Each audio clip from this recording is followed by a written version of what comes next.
Have you ever looked at your students, especially those, energetic elementary learners, and wondered how to truly ignite a spark? Something for learning that goes way beyond the textbook. How do we move past just memorization to something that genuinely captivates them, makes learning stick, and maybe even transforms them not just in what they know, but who they are as learners? Here on The Deep Dive, we're always searching for those transformative insights. Today, we're taking a really fascinating journey into the world of sociocultural foundations for game-based learning. And for you, maybe someone newer to game-based learning, but, deeply familiar with the elementary classroom. Our mission is clear. We're going to unpack some core ideas from our source material. It's a pretty comprehensive academic look at these sociocultural perspectives. And we want to show you how social interaction and community don't just support learning through games, they actually fundamentally shape it. And maybe more importantly, how these powerful concepts can be understood and maybe even applied right there in your classroom. Exactly.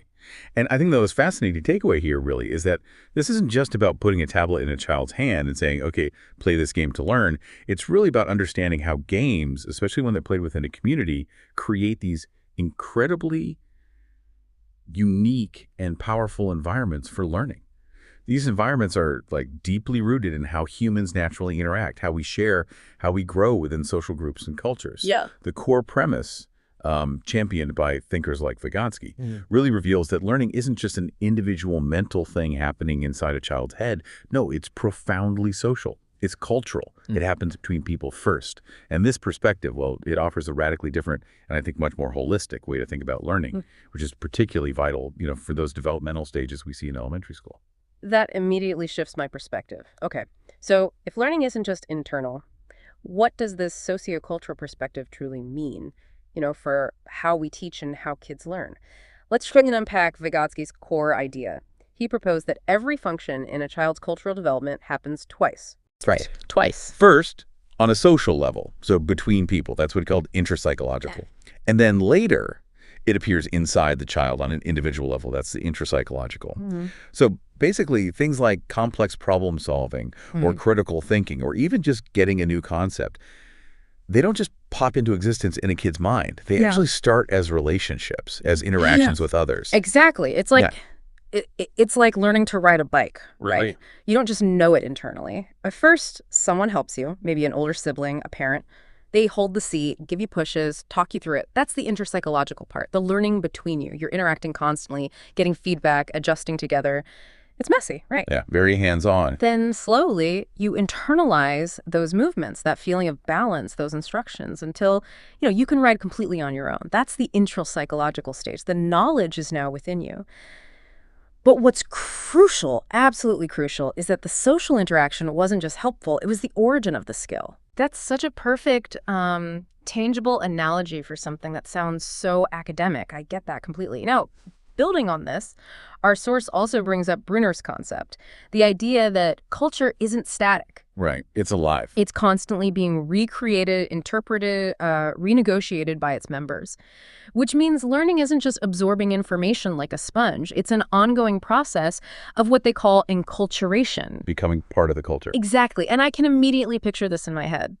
Imagine a group of first graders working on a science project together. Maybe they're designing a habitat for the class hamster. Okay. The initial brainstorming, sharing ideas, those lively discussions about what the hamster needs, why it needs it. That's the interpsychological stage. Learning happening right there on the rug. They're bouncing ideas off each other, maybe challenging assumptions, collectively building understanding. And then eventually, this shared knowledge, these shared ways of thinking, they become internalized for each student. That's the intrapsychological part. And the classroom itself, with its shared rules, its routines, its unique little inside jokes even. Yeah, its own microculture. It is a miniature culture where this enculturation is constant. They're not just learning facts about hamsters. They're learning how to be a learner, how to collaborate, how to think like a scientist, all within that specific classroom community. Precisely. Enculturation is so much deeper than just absorbing facts. It's about becoming an active participant, truly becoming part of a dynamic community. And to deepen that, the source brings in related ideas like communities of practice, that's Love and Wenger and discourse from James Key. Think of it like this. Learning only really clicks, only makes sense within a given group or like a social network. And that network is identified by its shared language, shared ways of thinking, shared ways of acting. Like a club or a team. Exactly. Think of any specialized group, maybe avid bird watchers or a local robotics team or even, a gaming club. They have their own jargon, right? Their own unspoken rules, their specific ways of engaging with their shared passion. That's their discourse, their unique way of communicating and understanding the world through that specific lens. And this leads us to a really radical idea. Learning isn't just about what students know, it's about who they become. Wow. Okay. The source really emphasizes this identity transformation. Learning is seen as this slow, gradual process, changing your identity from being an inexperienced novice to becoming a recognized expert. And this happens along what they call trajectories of participation. Trajectories of participation. Yeah, basically your path of getting more involved. Yeah. And your identity, in this view, it combines the personal and the collective all through your activities within that community. So for elementary education, this means our goal isn't just teaching facts, right? It's about fostering a classroom where students genuinely feel they belong. They feel part of a learning community, where their identity as a reader or a mathematician or maybe even a budding artist, it grows, it solidifies as they actively participate in those discourses. How they talk about math, how they share their reading. Exactly. By reading together, solving problems collaboratively, creating art in a shared space. And, this is key, as they gain recognition from their peers and from you, the teacher. It's about building that sense of belonging and competence that feeds on itself. It's a much more profound success, I think, than any test score. That is such a powerful reframe, focusing on the becoming of a learner.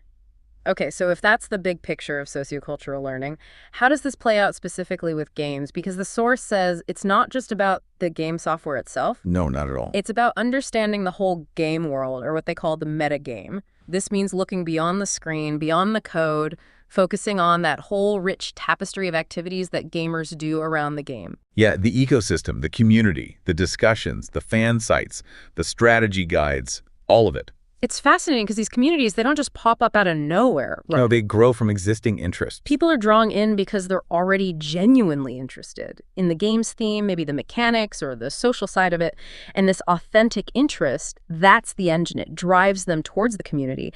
And then over time, this distinct culture emerges. It's interwoven with the digital stuff from the game and the real world stuff from the players' lives. It becomes its own social model, really, but deeply tied to the gameplay. And this is a crucial distinction, isn't it? Especially when we talk about games for learning versus serious games in schools. Absolutely critical. Because sociocultural learning needs that non-compulsory, interest-driven engagement. Learners have to want to be there. They have to drive the adoption, invite their friends, show that true internal interest, not just doing it because it's assigned. And this brings us right to a core challenge for us as educators. How do we cultivate that authentic, voluntary interest in the elementary classroom, not just for a game, but for any learning activity? That is the million-dollar question for teachers, isn't it? Yeah. Because the metagame, that's where the actual deep learning often happens organically, in the wild, as they say. The source emphasizes that game designers should really be observing these emerging communities, watching how their players are truly learning and interacting. That gives them insight. This connects to Guy's concept of affinity spaces. These are groups that naturally form around shared interests, shared passions. Like the dinosaur example you mentioned earlier. Exactly. Games, especially ones with a big following, create these affinity spaces, groups that reflect and sometimes even shape the game rules. They communicate these rules across all sorts of virtual spaces, often digitally mediated. So to really understand a game, you have to understand its intellectual culture of play. What are the norms? How do people talk about it? What counts as expertise? Which leads back to that really important question for teachers. How can we design learning experiences that foster that level of voluntary, interest-driven engagement, that sense of community building that we see around successful games, instead of just assigning a game like it's, another worksheet? Right. How do we create that pull, not just a push? Think about that student who loves dinosaurs. They don't just read the assigned book. No, they're watching documentaries, building models. Drawing pictures, talking nonstop about T-Rex versus Spinosaurus. Yeah. That's their metagame for dinosaurs. The learning goes way beyond the assignment because their authentic interest is driving them. They're engaging in their own kind of theory crafting for paleontology, just like serious gamers do for their favorite games. They're building their own knowledge base. I love that dinosaur analogy. It makes it so clear how powerful that intrinsic motivation is, and it leads us right into the specific ways this learning actually happens within that metagame. Our source points to three core mechanisms that become really evident when you look closely: mediation, modeling, and apprenticeship. These are the key processes. These are like the vehicles, right? The ways learners adopt knowledge, skills, even attitudes, and ultimately how they gain status within their community. Okay, let's start with mediation. How does the source break that down? It defines it as a transformational process, where the tools, signs, or practices of a community get internalized by an individual, and you see this internalization through changes in their behavior. Right. These mediational means, the tools, the language, the diagrams, the ways of doing things, they're like carriers. They carry the sociocultural patterns and knowledge of the group. They help individuals make sense of things and act within that world. Can you give an example? Yeah, the source gives a fantastic one from World of Warcraft or WoW. This hugely complex game, always changing. Players need to keep up. So within the WoW community, there's this practice called theory crafting. Theory crafting, okay. And it's not just casual chat. It's this shared intellectual activity. Players collaboratively generate hypotheses about how the game works. They test them, they run numbers, they analyze data, they engage in logical arguments, and they debate their findings in public forums on blogs. Wow, that sounds intense, like real research. It is. These theory crafters work together, gather data, post results to inform others. This whole rigorous process creates a shared understanding of the game's complex mechanics. It generates advanced strategy, and it's deeply tied to status. One famous theory crafting site was even called Elitist Jerks. That tells you something. The online texts, the diagrams, the math, those are the cultural tools. They mediate players' understanding and participation. They calibrate to each other's understanding through this shared language, inside and outside the game. Okay, so how does that connect to an elementary classroom? Well, imagine a group of students in a robotics club. That club is their community, right? They use specific tools, robot parts, coding software, and they have specific practices, troubleshooting code, designing mechanisms together, testing things out. As they engage in their own version of theory crafting, maybe debating the best code for a robot arm or analyzing why a sensor isn't working, they're internalizing those tools and practices. The shared language they develop, words like loop, if, then, servo motor, and the problem-solving strategies they use together. That's the interpsychological stuff. Learning between them. Right. And eventually, those become their individual skills. The intrapsychological. They can tackle future coding challenges on their own. The tools, the code, the collaborative talk. It all mediates their learning and fundamentally transforms their understanding. That robotics example makes mediation really concrete. And it makes me think about how much we learn just by watching others. Which brings us nicely to the next mechanism, modeling. Yes, watching and learning. Our source defines modeling as observing others, especially experts, to get ideas for new behaviors. And those observed behaviors then guide the learner's future actions. It can be intentional, like a demonstration. Or just happen organically by being part of the group. So what's a good game example for modeling? The source uses Disney Infinity 3.0. It's retired now, but it was fascinating because it was built around user-generated content. So kids could build their own game levels. Exactly. Kids, mostly. They could create these toy boxes using Disney characters, settings, narratives, mashing up different worlds. Baloo with Buzz Lightyear, Alice with the Mad Hatter. That sounds like fun. It was. And they could upload their creations to Disney servers, share them with friends. Other players, even the developers, would play these levels, give feedback, upvote the ones they liked. This created a really powerful modeling environment. As a kid progressed from just playing the game to actually creating game levels, DI3 made that community validation really explicit. You could see what others thought was good. Okay, that makes sense. But here's the really cool part. There was a tool in the game called the Magic Wand. The Magic Wand. Yeah. It allowed other players to basically deconstruct these user-created games. You could take someone else's cool level apart, piece by piece, to see exactly how they built it, understand the logic, the design choices. Whoa, that's like reverse engineering for kids. Exactly. It's asynchronous modeling. One player builds and shares, another player comes along later, dissects it at their own pace, and learns from it. And the source even makes a direct elementary classroom connection here. Oh, yeah. Think about how primary kids sometimes construct stories by filling in blanks in a pre-written paragraph. That paragraph is scaffolding. Right, sentence starters or story frames. Well, the elements of story world in DI3 work similarly. Players were encouraged to play other levels to understand them, and then building their own required using those same elements. So a teacher could model good storytelling or maybe coding practices.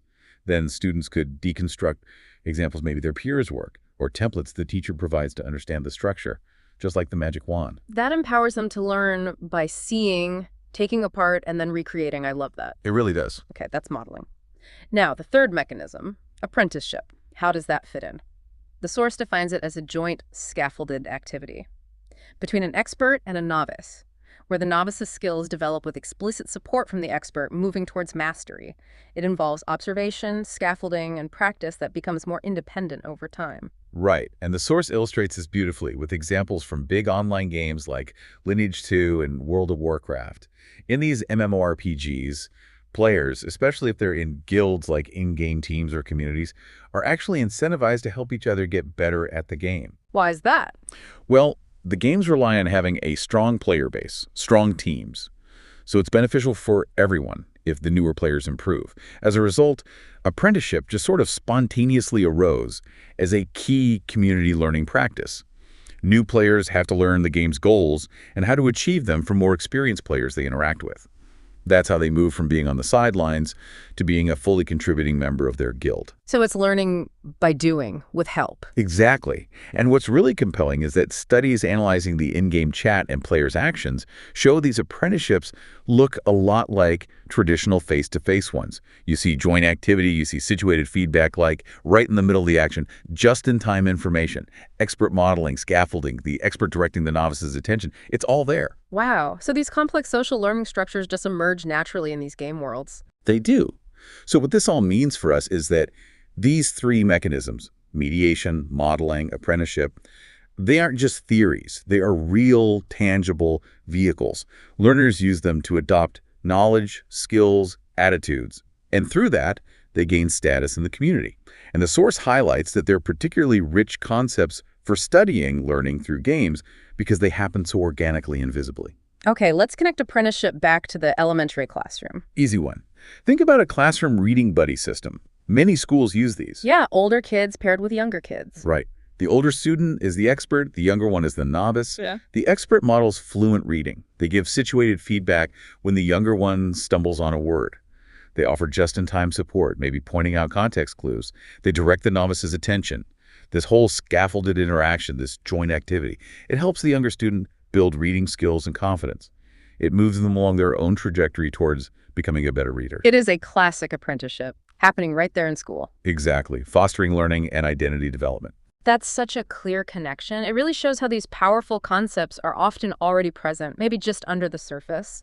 So, okay, it's clear games are way more than just software. They're this mangle of play, as the source called it, a mix of the design software and the culture that emerges around it.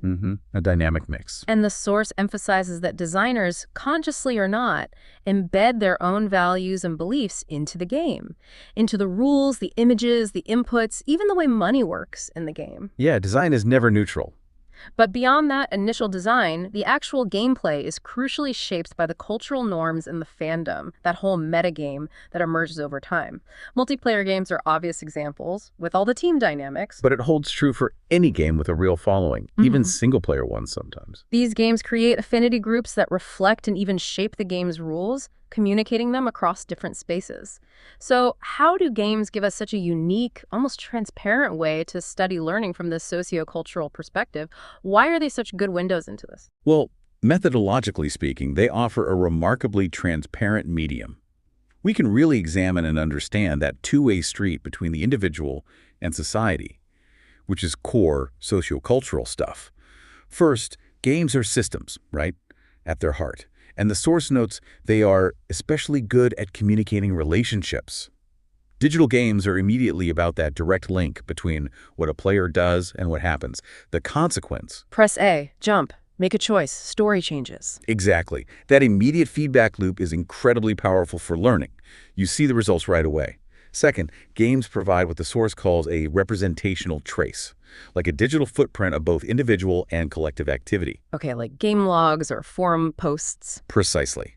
And that trace lets researchers or teachers unpack that bidirectional influence, how individuals affect the community and how the community shapes the individual. And this opens up huge possibilities for meaningful evaluation. We're not just talking about traditional tests measuring individual knowledge. Right, and not just bubble sheets. No, we're talking about authentic, community-based assessments, measuring how someone shapes and influences the culture they're part of. What's their contribution? If we connect this to the big picture, the really profound promise of game-based learning from this perspective is studying learning as social knowledge construction. A community of players develops new knowledge together in a digital space that gives explicit, ongoing, situated feedback on how well they're mastering the game's mechanics. So the real basis for measuring success becomes identity development, that journey from novice to contributing community member. That shift in focus from just knowledge to identity and contribution is huge. Think about it in an elementary classroom. A child plays a simple coding game, dragging blocks to make a character move. If the character doesn't move right, boom, instant feedback. They see the consequence, they can tinker, try again. Learning from mistakes becomes immediate. Yes. Or in a group project, maybe they're making a shared digital story. Seeing how their part affects the group's overall success or failure, that's also immediate and visible. This direct feedback, the visible impact of their actions on a shared goal, the game, the project, it's a really powerful learning mechanism. It's not about waiting weeks for a grade. It's real-time, situated learning. That real-time feedback and seeing your contribution matter, that seems incredibly motivating, especially for younger kids. Okay, let's zoom out a bit now and look at the broader research landscape here. Our source mentions it's super interdisciplinary, right? Anthropology, computer science, education, psychology, sociology. Everyone's looking at this. They pulls from everywhere. But it also distills a lot of that complex work into three basic postulates found in the literature. Let me see if I remember them. 1, collaboration itself is the intervention. Yep. 2, games are intact activity systems. Right. And 3, standard relationships of power and status get reorganized in these game communities. You got it. Those are the 3 pillars. Okay, let's dive into the first one. Collaboration is the intervention. The source explains that the game culture, the whole game world, including the metagame stuff, acts like collaboratories. Collaboratories. Yeah. Dynamic places for information to flow, and full membership in that world, they argue, is shown through collaboration. It goes beyond just imitating someone or following instructions. It's about active participation. Which means learning isn't just about what you know, but what you do with others. And the source captures this beautifully, saying learning is reflected in identity change, like an avatar wearing powerful items broadcasts the player's status to others. Your gear shows your progress, your belonging. Yeah, that identity change is the marker of learning. It's vividly shown in Rebecca Black's study on second language acquisition. She looked at a young Mandarin speaker learning English through online fanfiction sites. Fanfiction, okay. And this person didn't just learn vocabulary. They became a successful and wildly popular author in that English language fanfiction space. Their knowledge acquisition was directly reflected in a huge change in their social status within that specific online community. Wow. So learning led to recognition and status. Exactly. And the source emphasizes that collaboration in games is voluntary, it's proactive, it's completely interest-driven. Learners set their own goals, forge real relationships. And here's the point that really, I think, transforms how we should think as educators. Studies show young people learn and teach together while playing video games. It just happens. Peer teaching emerges naturally. Totally. In team games, people take on specialized roles based on the game that challenge the group norms. Success, even failure, becomes a collective thing, an interdependent achievement. And those mechanisms we talked about, mediation, modeling, apprenticeship, they're just seen as normal, everyday parts of playing together. Like in Minecraft, you mentioned players copying celebrity players. Exactly. They model their building styles, their strategies. It's learning through observation and participation. Ultimately, collaboration itself becomes the indicator of expertise.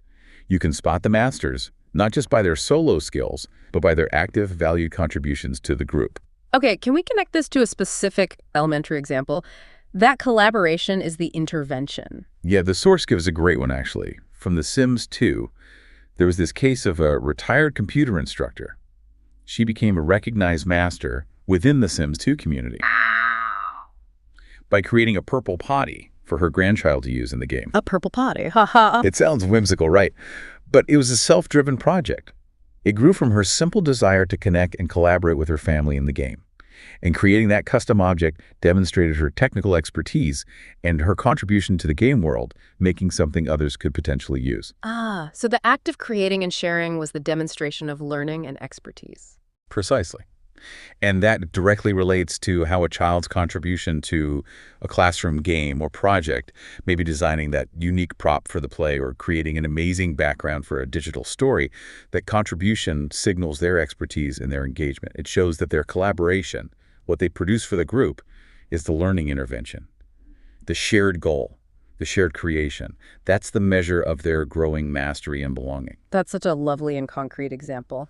Okay, moving to the second postulate. Games are intact activity systems.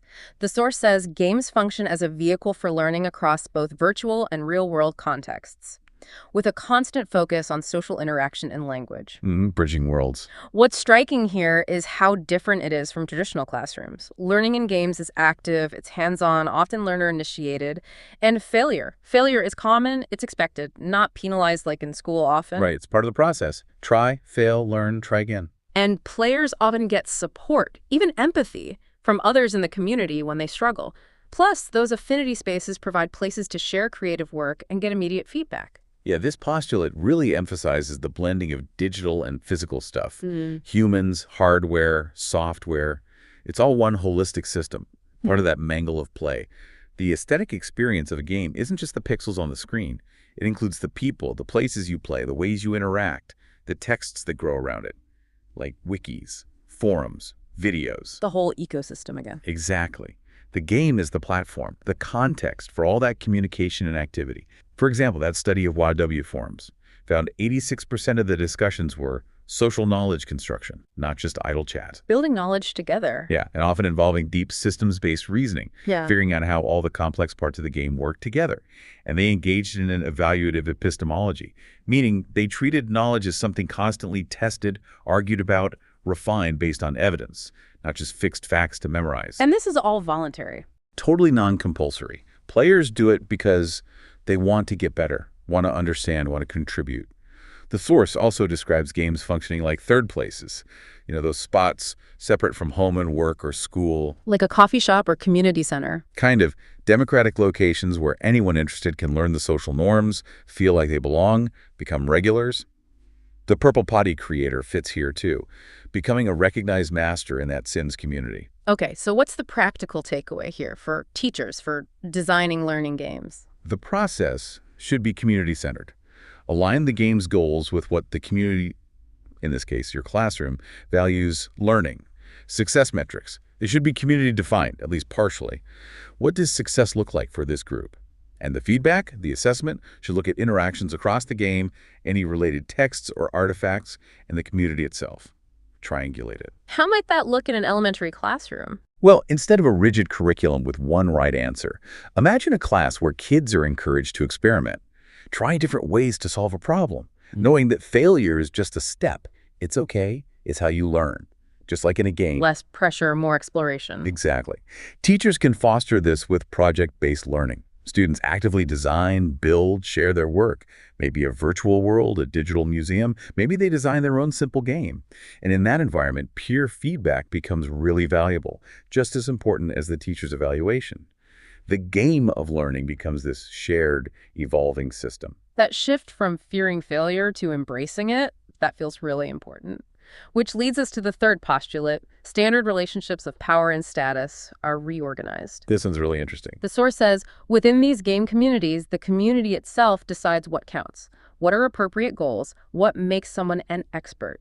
And expertise isn't about a degree or age. It's demonstrated fluency in the valued knowledge, skills, attitudes. Plus, crucially, recognition from the community. Right. Your reputation matters. Yeah. What you can do and what others see you can do. What's fascinating is how this challenges the traditional hierarchies we see in schools. Oh, absolutely. That fluidity of teacher-student roles, Yeah. it's reported all the time in game studies. And it's so different from many schools where students have very little power to, say, reconfigure the learning materials or create their own ways of understanding things. The teacher usually holds all the cards there. Often, yes. But in game contexts, demonstrated expertise, including making contributions, helping others, building cool stuff, that's what makes you an expert. Not your age, not your grades outside the game, The source also points to the active renegotiation of the metagame itself. This can even include stuff like cheating and cheat sites. Cheating. How does that fit? Well, it's not always just getting answers. Sometimes these sites offer extra conceptual material or reworded problems. They might change the game strategy from pure trial and error to something more systematic. And interestingly, some of these practices are actually seen as ethical within the game's community standards. It challenges our outside notions of what cheating even means in that context. Different norms. Definitely. And perhaps most powerfully, studies consistently show that kids identified as at risk in traditional schools often thrive and show improved learning in these game studies. Oh, really? That's significant. Hugely. The source gives this powerful example of a ninth grader, Bronson, labeled at risk, terrible grades in school. But within his gaming community, he was doing high-level software modifications, showing amazing collaborative expertise in his RAID team. So he had skills the school wasn't seeing or valuing. Exactly. His proficiency was measured through authentic assessment within the game, his actual abilities, individual and collaborative, not by tests or papers that maybe didn't suit his strengths. So what does this all mean? Game-based learning research shines a light on these alternative power dynamics. We see fluid teacher-learner roles. We see social hierarchies based on demonstrated expertise, not age or background. And we see marginalized learners finding success and recognition. This feels incredibly important for elementary teachers. It is. It challenges us to look beyond traditional metrics, to identify students who might struggle academically but just shine in other areas. Creative problem solving, collaboration, leadership within a project. The kid who's not great at memorizing dates but can organize the whole group for the history project. Precisely. That student might be the expert organizer or the innovator finding cool ways to present information. They're showing a different but equally valuable kind of mastery. As a teacher, you can nurture a classroom culture where all forms of expertise are recognized and celebrated, not just the ones we traditionally test for. It unlocks so much hidden talent. That's a truly inspiring thought, unlocking that hidden expertise.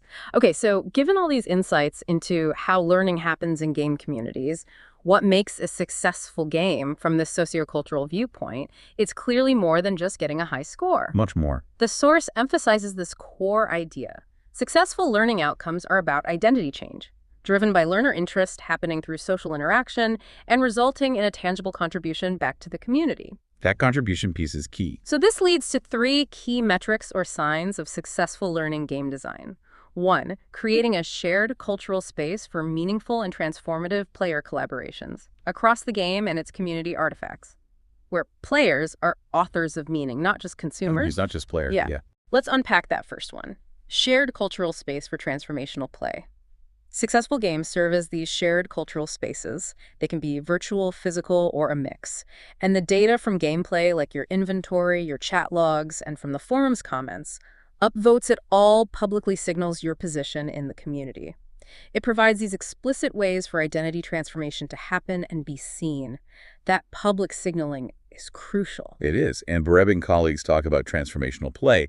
This involves setting up situations that are both academically useful and meaningfully engaging. Learners adopt real goals, they have legitimate roles within the game world, and they develop sophisticated understanding of concepts by experiencing them, using them, reflecting on the utility. So it's learning by doing and seeing the purpose. Exactly. It's a fundamental shift away from just dispensing facts. It's about supporting students in developing passions and applying their content understanding in meaningful ways. Is there an example of a game design for this? Yes. Atlantis Remixed is a prime example from the source. It's been developed over a decade for formal learning settings globally. And it's explicitly described as not a teacher, it is a curriculum. Okay, interesting distinction. It's played as a group with a teacher. But the teacher undergoes specific professional development to master the game first and then tailor the experience for their specific classroom. This directly shows how a game can be a platform for that transformational play right within a formal school setting. The teacher facilitates, but the game drives the conceptual understanding and application. How could an elementary teacher create something similar, maybe simpler? Well, you could design a classroom economy game. Students manage virtual resources, make decisions about spending or saving, maybe collaborate on improving the classroom community within the game's rules. The game rules set up the cultural space. Students take on real roles, banker, shopkeeper, maybe a class mayor. They adopt goals, earn money, improve the community. Right.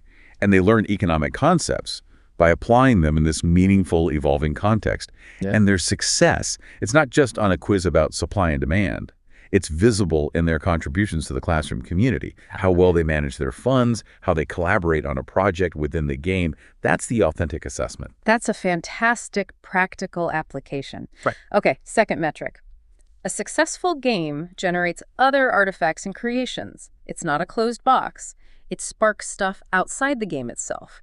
Resources, creations, digital, physical. It spills over. Yeah. The source gives this really compelling progression example. From SETI at Home to Fold It. SETI at Home, that was the search for aliens thing. Yeah, launched way back in '91. Yeah. Players basically let their computers analyze radio telescope data passively. You could watch stats, but you weren't really doing much. Then in 2005, Rosetta at Home came out, which evolved into Fold It, a protein folding game. Players gave feedback saying they wanted it to be more interactive. So in 2008, Fold It was born. In Fold It, players actively compete, collaborate, develop strategies, earn points by folding protein models on screen. So it became a real game. A real game with real consequences. Their contributions in the game and the forums through feedback loops with actual scientists led to real-world scientific breakthroughs. No way. Like what? Players accurately predicted the structure of a complex viral protein that scientists had been stuck on. They developed a new algorithm for protein modeling. They even redesigned a protein enzyme to make it work better. That's incredible. Players helping with real science. Absolutely. And the game's success came directly from the designers listening to the community, being responsive, allowing new inputs and outputs both inside and outside the game. So how does that translate to elementary? Can first graders cure diseases? Maybe not yet. But imagine a science game where playing contributes to a shared class project. Maybe they're identifying different species in a virtual forest they're trying to restore. Or collaboratively designing energy-efficient buildings for a virtual city. The game isn't just about individual scores. It's a platform for collective contribution that results in a tangible class artifact. Like a database of the species they found or a blueprint of their city. Exactly. Or maybe a presentation they give. The learning extends beyond the game, producing something real, something shared. Just like Fold It players contribute to protein science. That's incredibly powerful, taking gameplay and making it contribute to something bigger. Okay, the final metric for success. A truly successful game cedes control to players. It allows that shift from the designer imposing meaning to players generating it themselves. Letting go of the reins. This seems to hit right at the tension between traditional classrooms and these game environments. It really does. The source contrasts it clearly. Classroom, teacher is the authority. Game context, demonstrated expertise, and contribution makes you an expert. Right. Take Dota 2, a complex team strategy game. The game itself spawned tons of emergent teaching spaces, YouTube tutorials, strategy websites, theory crafting forums. These operate completely outside the developer's control, but they are vital for teaching and learning in that community. Players teaching players. Yes, and using all sorts of different methods. Some sites are very lecture-like, some are demonstration-based, some use interactive dialogue. Where a learner chooses to go really shapes how they learn. And this kind of interest-driven learning directly challenges those accepted standardized norms in education, as the source puts it. Doing things one way because that's how it's always been done. Right. There are growing calls for more attention to how learners naturally seek knowledge to satisfy their own needs that classrooms often don't meet. But the good news is, some teachers are pushing back against standardization, not just using customizable games like Atlantis Remixed, but actually learning to build games tailored for their own students. The Institute of Play's Q Design Pack, mentioned in the source, gives teachers a framework for this. So teachers become game designers. In a way, yes. It helps them align game goals with learning goals using backward planning, based on really understanding their students' needs and interests. Okay, elementary classroom connection for seating control. Instead of the teacher always being the sole source of info, imagine a class project where students collaboratively design a digital story. Or maybe a simple game about a historical event. The teacher provides the tools, maybe a broad theme, but the students determine the narrative, the characters, the rules, the interactions. They own it. They own it. They become experts in their own right. They teach each other, troubleshoot together, collectively author the meaning. That embodies that shift. From top-down, teacher-driven, to player-generated collaborative learning, where everyone's expertise counts. That vision of student-driven creation is truly inspiring, and it flows right into how this whole sociocultural perspective connects with other aspects of game-based learning, like cognition or motivation. The source touches on this, explaining that from this view, cognition isn't just in your head. Right. It's distributed. Mind, body, activity, the environment. It's all part of thinking. Learning, as we've hammered home, is enculturation, becoming part of the culture. And assessment is through community contributions. And motivation, learner interest, is the driver. It kind of subsumes those traditional ideas of motivation and competence. Yeah. If you're genuinely interested, you're motivated. Competence grows through participation. Autonomy isn't just choosing A or B. It's seen in learners pursuing those mastery paths out of authentic interest. Building on that, the source mentions mixed methods research, combining qualitative and quantitative approaches for a fuller picture.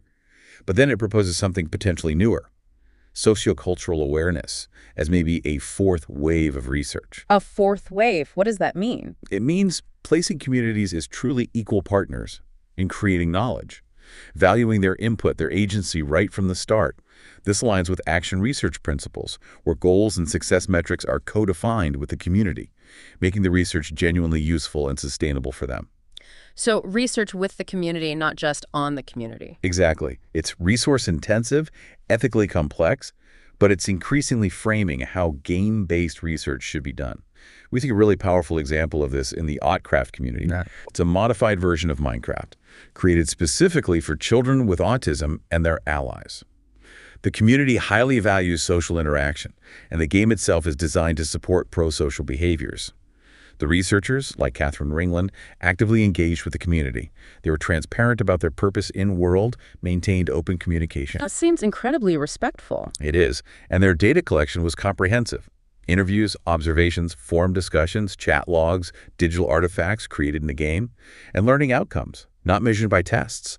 They're evidence through what participants contribute to the game world, how they explore, change the environment, complete minigames, and through their chat data. The game design itself even evolves based on community needs and feedback. Wow, that's deep engagement. So the practical implication for teachers. This type of research, while intense, shows an ethical way forward. An elementary teacher can apply these principles by involving students directly in designing classroom games or projects. Ask for their input on the rules, the goals, how success should even be measured. This co-design approach, like with Ottcraft, makes the learning experience genuinely meaningful and relevant to the students. It taps into their intrinsic motivation, gives them real ownership. That co-design approach really does sound like a potential game changer for student investment. But we also have to be realistic and acknowledge the challenges with this whole sociocultural approach. Absolutely. It's not easy. The source points out these studies are incredibly data intensive. Analyzing all that chat data, observation notes, gameplay video, it's complex, often needs teams of researchers, lots of time. The sheer volume of data can be overwhelming. Then there's the timescale issue. Understanding how identities and relationships change, that doesn't happen overnight. You need long-term studies. Meaningful change takes time. You can't just drop in for a week and expect to see deep transformation. And on top of that, the world keeps changing.